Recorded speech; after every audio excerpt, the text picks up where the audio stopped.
for mobility professionals. This is Inside Intertraffic. Hello again and welcome to another 15 minutes or so of transport-related thought leadership, as today on Inside Intertraffic we talk parking.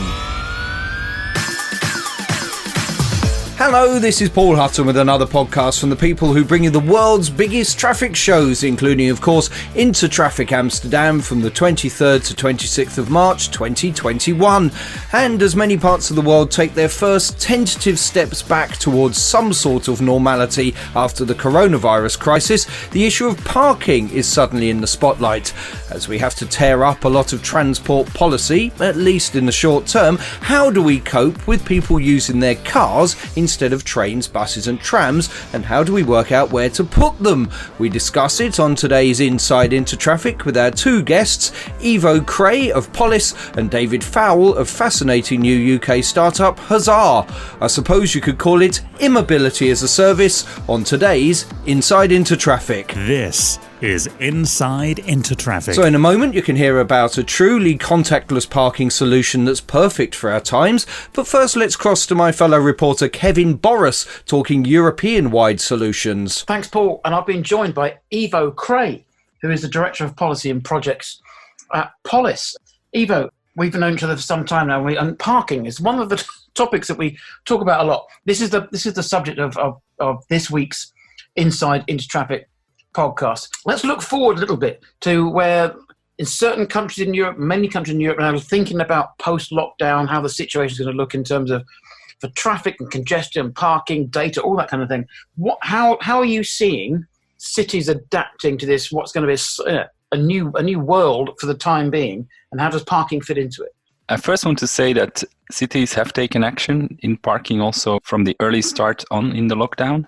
That has been basically by removing the regulatory aspect of parking. So a lot of cities have suspended collection of fees or have suspended the enforcement because it was the sensible thing to do. It was the reasonable thing to do. If you put people in their houses in lockdown, you can't really expect them to move their car every 3 hours or to so that's been the reasonable thing to do. Also, as you have seen in the UK, for instance, a lot of support for health workers, also measures to enable deliveries by opening delivery bays or replacing parking spaces on the street with delivery spaces, etc. So there's been a lot of remediation on that side during the lockdown, but now indeed cities are looking at the next step, how to get out of the lockdown and enabling through parking policies the 1.5 meter city. So the idea that you, as a cyclist or as a pedestrian, you will have space to safely social distance you from other people. And we notice that in many cases, so in cities, on-street parking, specifically during the daytime, is the barrier to make that possible. So we see that several cities are removing on-street parking for specific places where you can expect pedestrian congestion, for instance. That's, for instance, the case in Dublin. We also notice that some street space or squares where there is still parking will be opened for restaurants and bars to allow more space for outdoor leisure. That's the case in Vilnius, for instance. There's also in Madrid how to reconvert car parks into COVID-19 test areas. So how are cities wrestling with the idea of exit strategies from the coronavirus? You might have seen the drive-in test facilities in Korea, for instance. And so one of the ideas also in many of the exit strategies is to do far more testing amongst citizens. Car parks, in the logic of the city of Madrid, can be an excellent location to do that kind of testing, where you take your car and you have a trajectory in an off-street parking lot where you can actually have a test and get the results within the day or so. So it's a very practical, confined space where you can have that kind of alternative use of a car park. Specific focus of liberating street space around schools in the city of Ghent. They have said, okay, the locations where we can really expect pedestrian congestion will be around the school gates, where also age groups mingle, so where it's very important to separate pedestrians and allow for social distancing. So let's make a priority of reclaiming street space from parking, for instance, around school entrances. Because what I was thinking also in terms of how we move forward out of lockdown, you've got some schools of thought saying that the one place that we are all safe other than our houses is our cars, because it's just us. But at the same time, we're being encouraged to shop locally. So you wouldn't, if you're shopping locally, you wouldn't necessarily drive there. So how can the parking industry play a part in bringing those two slightly disparate sections of thought together? Yeah, it's a complex question. So what we expect, or what we expect in the sector, is to have a vast reduction initially, at least, and a reduction of the use of public transport for several reasons. The fact that people don't trust to share a space with people, the idea that capacity could be reduced if certain rules will apply in public transport on social distancing, for instance, but also the fact that people don't need to travel because they are teleworking or etc. So, but specifically for to keep cities mobile, you have the problem that if all the public transport trips would be replaced by car journeys, you get a gridlock, and that's what the statement, we don't want to go from lockdown to gridlock. And in terms of regulations, what needs to be done? What needs to be implemented post-lockdown to make sure that parking companies and cities and everybody involved with the parking industry sings from the same hymn sheet, if you like? The idea that you need to start using parking management also as a regulatory measure, and to really have a good pricing policy, a good enforcement policy, but also understand the fluctuations in use. So that's where the data dimension comes in. And for instance, also try to shape the parking system or reshape it in a way that you could also, I'm just thinking aloud, but that you say, okay, the cities in the weekends have another function than in a work week.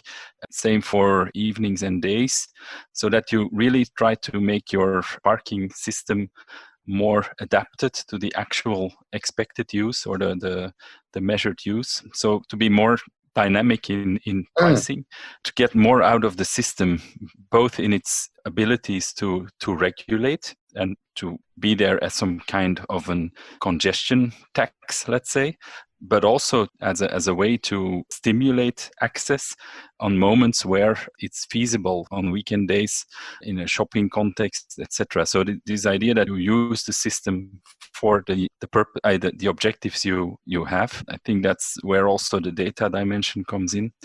And also where there will not be a unique model. It really depends the role a city has towards its hinterland, for instance, the size of the city, the economic functions, the social functions. So it's really, every city will have to come up with the best model.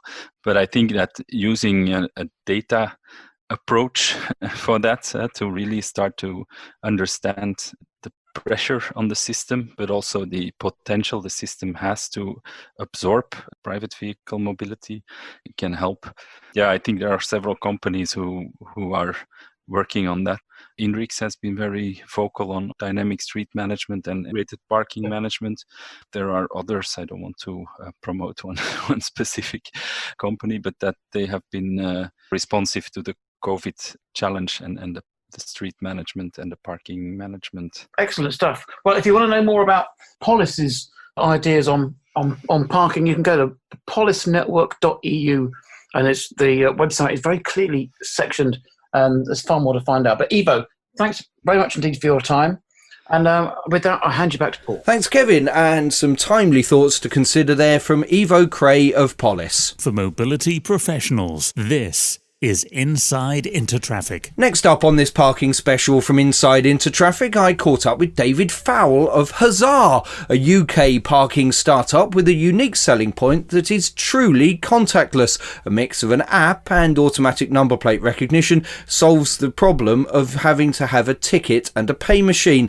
I caught up with David and suggested this is a solution perfect for our time. Well, we think so. It's not only contactless, but indeed our registered trademark is zero touch payments. So with a lot of contactless payment types, they involve a driver having to use a communal and therefore potentially contaminated payment machine, type in their car reg, and then use a contactless credit or debit card. But of course, that's not touchless because you've had to touch a communal machine. So not only do you have the immediate advantages of a touchless system with Hozah in that you don't have drivers touching the machine, they don't have to use potentially contaminated cash, etc. and so forth, you also have the auxiliary benefit that it helps promote good social distancing. So you don't see lots of drivers having to congregate around payment machines or indeed around payment points. We see a lot of information coming through and informal discussions around the point that even with the pay by phone type apps, you're seeing drivers having to, each time they pay, congregate around a single point to get, for example, a location code. The key advantage of Hozah, I think, in this environment is that drivers sign up just the once and then they're done. They don't have to touch anything. They don't have to congregate around a single point. It really is a fully automated payment system thereafter. And of course, it works across multiple car parks. Once you're signed up, you can go to any Hozah-enabled car park and you do nothing to pay. Are you finding then that people are getting really interested in this hassle-free solution since the coronavirus changed the world we live in, or is it a bit too early to say? Well, prior to the coronavirus outbreak, we were already getting significant traction. So we're already in a plethora of councils and privately operated car parks nationally. But we definitely feel that once this terrible virus hit our shores, there was an increase in interest, both from councils and from private operators. I think that all of the other benefits of the system still apply. I mean, and there are many benefits of a fully automated system, not least the fact that it actually generates councils more revenue. But I think no council wants to be seen as lagging behind in a technological response to COVID. So the fact that there is a solution in something like Hozah to enable both touchless reduction and to reduce social distancing issues, I think is driving many more inquiries to us from, in particular, local authorities. How much work is involved and how much equipment is involved for this? Do you need an entire new system, or can you use any existing legacy systems and just update them to work on the Hozah system? I think one of the benefits of Hozah is that it's pretty light in terms of hardware. So councils do require ANPR cameras if they haven't already got them, and we can work with a variety of manufacturers. But other than the cameras, which we can supply ourselves, Hozah integrates with the major enforcement backends, so Cobalt, MyPermit Chipside, Conduent, ZapPark, WPS, and a range of others. So it's a pretty much plug-and-play system. We've got Hozah set up within a 24-hour period before. It's that simple. So I think that's another advantage in a time where we're in lockdown and we might remain in some version of lockdown for a considerable period. The fact that Hozah can be set up in a relatively simple manner and integrate with all existing systems is another key reason why we're seeing increased popularity at the moment. And I would add that because Hozah can be slotted in alongside existing payment methods, it's not such a large and potentially political decision to say, do we want Hozah or cash or pay by phone or some other system? We see ourselves as a third wave, in the sense that we've had cash and that sort of remained, although we think it's in significant decline.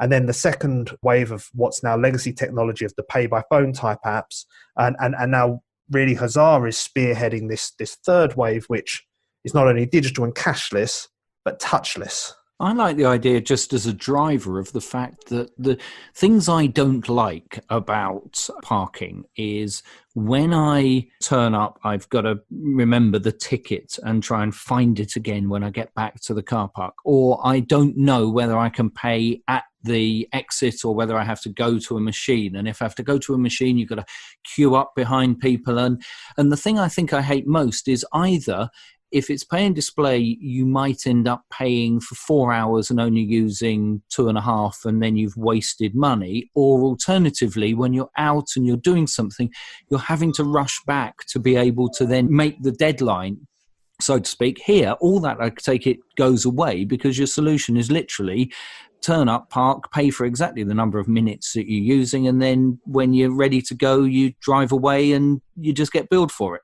Well, that's it. That's exactly. And there's two sides of that coin. From a driver's perspective, it's clearly the most convenient and stress-free way to pay. You don't have to guess your duration of stay ahead of time.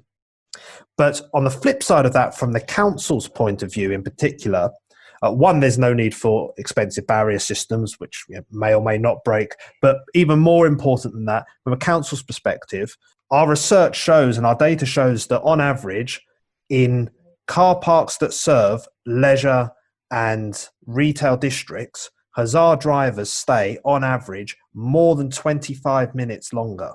So what you're actually seeing is, by installing Hozah, because drivers don't have to rush back, they stay longer, which generates two types of additional revenue. It generates money directly for the local authority parking department in increased length of stay and therefore increased tariff revenue.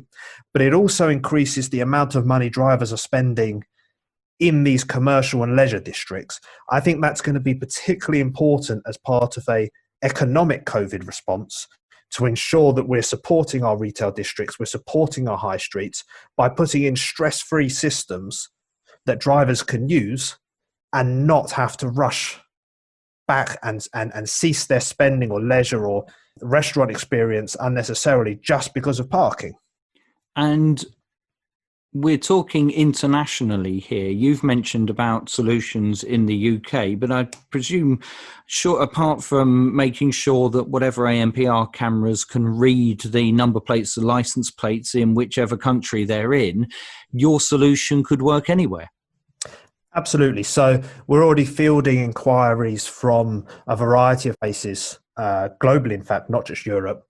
I think one of the benefits of our system is that the key ANPR manufacturers tend themselves to be at least multinational, at least European-wide, if not global. So implementing Hozah in another location doesn't really change the core technology that we provide.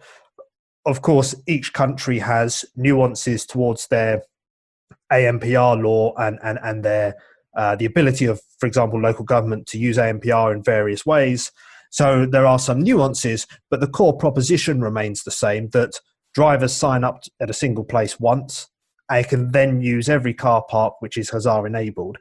And local regional differences don't really affect that, or at least do not affect that in any of the countries that we've been looking at to date. Well, it's a fantastic solution, and it's a perfect solution for our time. David Fowle, the founder of Hozah, thank you very much for talking to us on Inside Intertraffic. Thank you, I appreciate that. That's David Fowle with a brilliant solution that you'll be able to find out more about at Intertraffic next March, but one that really is of our time, so we wanted to share it as soon as we could. So that's it for this Inside Intertraffic. Kevin and I are producing regular podcasts to keep you up to date with innovative transport thinking, because, well, that's what Intertraffic is all about. We'll be back in 2 weeks talking all about data. We'll speak soon. Inside Intertraffic is produced and presented by Paul Hutton and is the official podcast of Intertraffic.